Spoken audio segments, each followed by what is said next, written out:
All right, folks, welcome back to the Steve Malzberg Show. Joining us now is our good friend, Congressman Pete Hoekstra, former chair of the House Intelligence Committee. He has filled in on this show for me, sitting behind this microphone. Hey, Congressman, how are you? I'm doing just fine. Thank you, Steve. Good, good. Thanks for joining us. I want you to listen. I'm sure you've heard it by now, but I want you to listen to Congressman Frank Pallone of New Jersey, Democrat, on the committee today where the hearings were held up on Capitol Hill about this fiasco known as the Obamacare computer rollout. And here's what he had to say. HIPAA only applies when there's health information being provided. That's not in play here today. No health information is required in the application process. And why is that? Because pre-existing conditions don't matter. So once again, here we have my Republican colleagues trying to scare everybody. Will the gentleman yield? No, I will not yield to this monkey court or whatever this thing is. This is not a monkey court. Do whatever you want. I'm not yielding. I am trying to tell you that the problem here, protecting American citizens, there are no pre-existing conditions. Legitimate concern of this committee. The pre-existing conditions don't matter. HIPAA doesn't apply. There's no health information in the process. You're asked about your address, your date of birth. You're not asked health information. So why are we going down this path? Because you are trying to scare people so they don't apply. All right. Well, you've sat on committees and heard testimony, but you ever hear any member of the committee call a hearing by that committee a monkey court? I've never heard it, but in the last couple of years, that kind of language has become much more prevalent. And what it does is it moves the discussion away from the content and the topic. Today, the topic was, it was about Obamacare. It was the failure of the rollout of Obamacare, the computer quote-unquote glitches.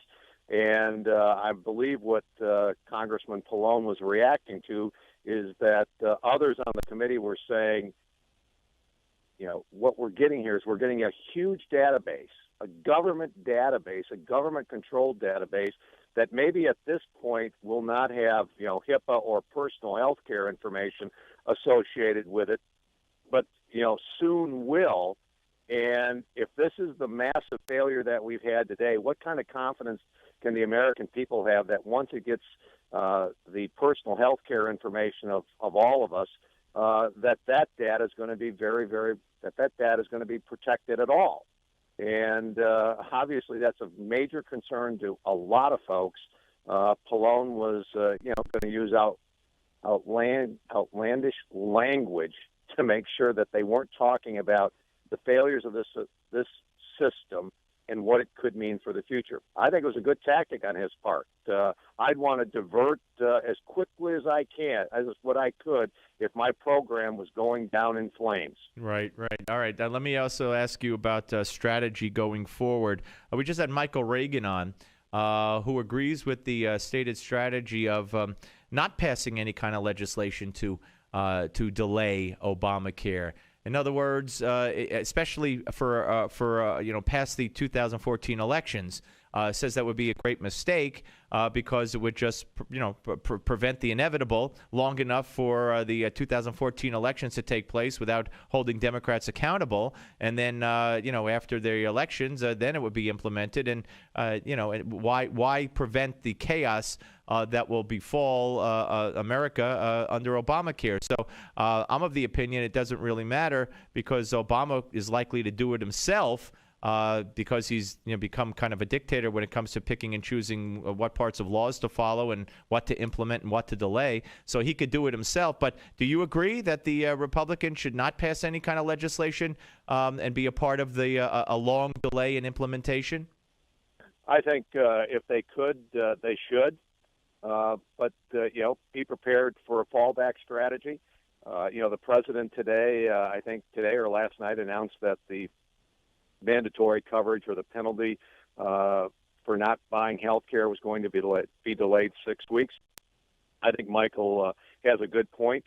This program is going to collapse under its own weight. The witnesses at the hearing today said, we wish we would have had 2 years to work this out. We only had a couple of months to test run it. That tells you that when they say, hey, but we think by December 15 everything's going to be worked out, there's no way they're going to have it worked out by December 15. So the point here is the law says that if you don't if you haven't bought insurance by December or by March 31, you will have to pay a penalty. I think there's going to be all kinds of people who are going to try to sign up for this. They're going to find out that their premiums are going up. They're going to find out that they may not be able to even get into the system and register for the system. And then you're hearing all the chaos that says even if you successfully navigate through the Obamacare website, the information that they're transferring over to the insurance companies that are actually going to have to handle this, that information is wrong.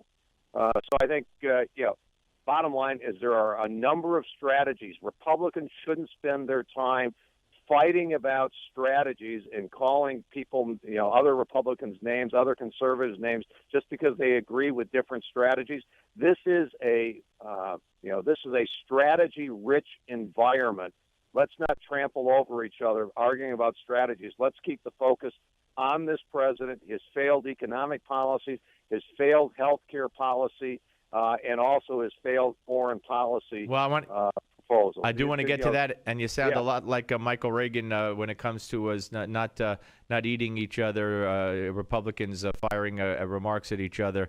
You sound exactly like what he just said, and he said his father would be rolling over in his grave. We're talking to former Congressman Pete Hoekstra here on the Steve Malzberg Show. All right, two stories regarding foreign policy. This is from the New York Times. A suicide bomber detonated a truck filled with propane tanks at a crowded military checkpoint in central Syria on Sunday, killing more than 30 people, most of them civilians, and it's another attack by fighters linked to Al-Qaeda in 2 days, and they are increasingly fighting alongside the quote-unquote Syrian rebels, and we are breaking the law that we had in this country, or the president is, by still, of course, supporting and arming and training the rebels. Many of them might be Al-Qaeda themselves, but at the very least, they're fighting with Al-Qaeda, and Al-Qaeda is fighting with them. And it just seems insane that this is going on. Well, it is insane. But remember, this is the pattern of this administration. I want to do a film on this. I want to do a documentary on this, talking about what has happened under this president with folks that were helping us fight Al-Qaeda being removed from office with this president's help. It's exactly what happened in Egypt. We got the Muslim Brotherhood in place. They were sympathizing with Al-Qaeda and radical jihadists. The Sinai is a total mess. We're losing control. The Egyptians are losing control there. It is a threat to Israel. Gaddafi, as bad as he was helping us fight Al-Qaeda jihadists, Al-Qaeda elements, Al-Qaeda affiliated groups are now basically the strongest influence in Libya, a lawless country where 4 Americans were killed a year ago, and this president has done nothing, either as Congress. Congress hasn't done anything to expose what happened in Benghazi. And the amazing thing, Steve, is we're following the same script now in Syria, and the end result is what? Our friends are leaving us. I mean, we are, the Saudis, the things that they've said about this administration and this president over the last couple of days is frightening. Our allies are leaving us in the Middle East. They're making Israel more vulnerable as we cozy up to an Iran that is, once we try to kick the football on, non-proliferation, they're going to pull it away from us, and they're laughing at us. Absolutely. We can't believe these people are negotiating with us and taking us seriously. But if they will, we're going to do it. It's awful. Absolutely. And you mentioned Benghazi, and Hillary faced a heckler last night and turned it around, and the idiots there in attendance applauded as they threw out the man who raised a legitimate question. Maybe it wasn't the way to do it, but raised a legitimate question about Benghazi. And now there's a report out today on FoxNews.com that the State Department Rewards for Justice program, which offers multi-million-dollar payouts for tips leading to wanted terrorists, does not include any rewards for any suspects wanted in the Benghazi terrorist attack.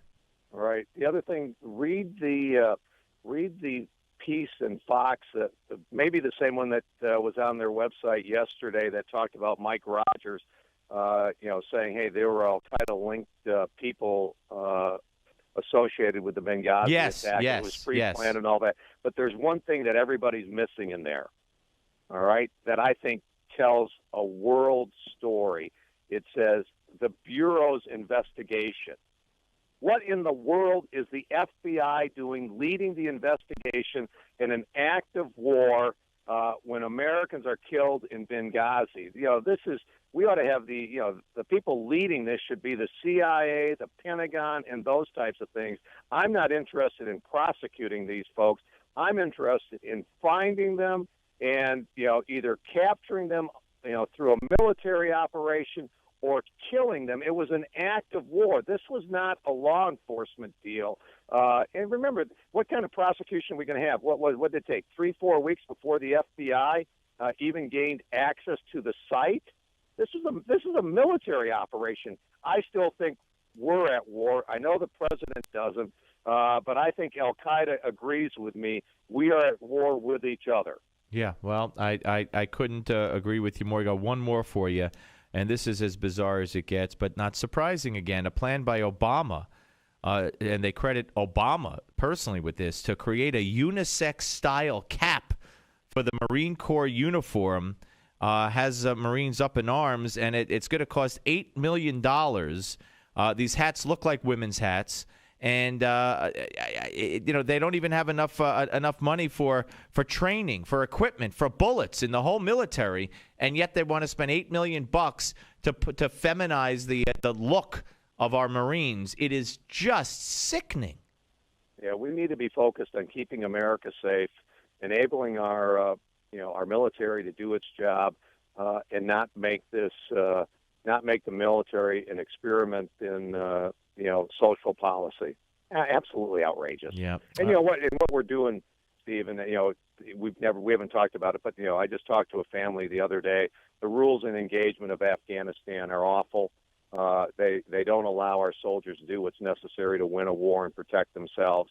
And Congressman, that's been going on for years. Don't forget, we had a commander-in-chief who sat down with ABC and said the Taliban. I don't like to use the word victory when he was asked what would victory be in Afghanistan, because it conjured up memories of us of the Japanese surrendering to us. He didn't like that, and then he said that there's the good Taliban and the bad Taliban, and the Taliban's not our enemy. And for years, you can't have towers that are too high because the local tribesmen don't like it. It's too intrusive, so we can't have an adequate lookout. You can't fire at a vehicle that's coming your way. You got to hope they don't fire and kill you first. It's insanity.